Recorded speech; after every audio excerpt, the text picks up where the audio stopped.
Today I'd like to deal with the 8th commandment, you shall not steal. This one is obvious to most people, but to some, stealing is a way of life. Stealing, however, is not just taking something that doesn't belong to you. It can have a much wider application. We can steal someone's self-esteem by continuously insulting them. We can steal someone's self-respect by constantly denigrating them. Hitler did that to an entire people, many of whom began to hate themselves. We must learn not to take the insults of others personally, but remember that people who feel bad about themselves generally make other people feel bad. A parent can steal their child's talent that comes naturally to them by constantly putting down and discouraging that child. And we can continue to steal or chip away at our own self-worth because of someone else's ignorance or emotional damage. Don't allow that to happen to you. Rather, remember that we are fearfully and wonderfully made. We can cheat on exams and steal a title that we don't deserve. But what are the consequences of that?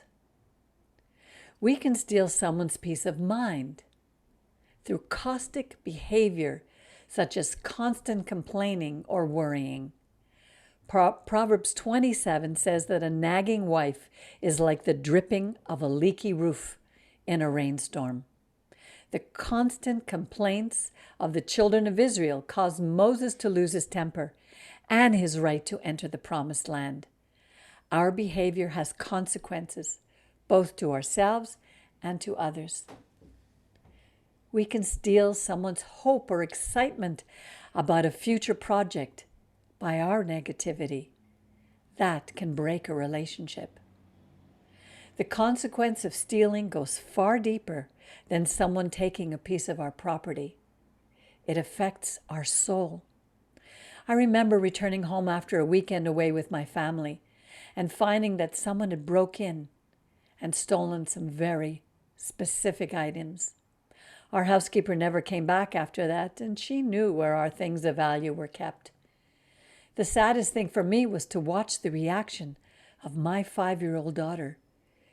This was the first time she experienced anything like that, and she started screaming as if she had been violated. She took it very personally. Her home, her place of safety, had been violated. The worst theft for me as a woman is when a man steals the virginity of a young girl with or without consent. This can also happen to young boys. Innocence is lost, and trust flies out the window. It's the worst type of all violations, whether it happens to a girl or a boy, or really any individual. This kind of stealing damages the soul and requires the healing hand of our Creator. Today, our youth is being robbed of its innocence.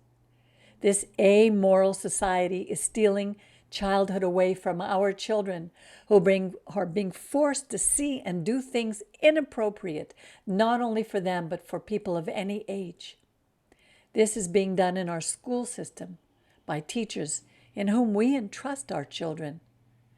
Parents, get involved. Listen to what they are learning. Education begins at home. See who their friends are, for they can also steal from them in many areas of their lives. This is also happening in the media, in the entertainment and news world, which is robbing us of our peace of mind.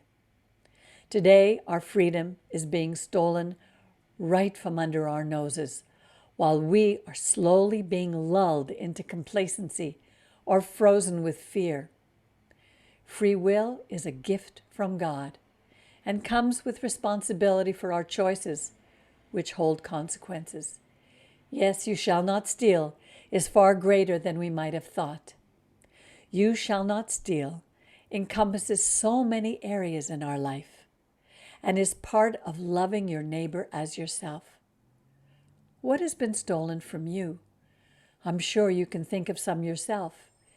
And how do we retrieve what has been lost? I love the verses from our prophet Joel. And I will restore to you the years that the locust has eaten. I personally experienced that. There is hope for all of us because our Creator is the God of beginning again, as our Rabbi, Rabbi used to say. Let's look for ways to give to one another instead of stealing, for it is in giving that we receive far more than we can ever expect in return. Thank you for listening. I welcome your comments, and please forward these videos to your friends, and especially to your enemies.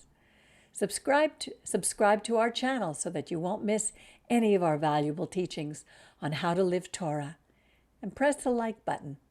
Until next time, when I'll go over the 9th commandment.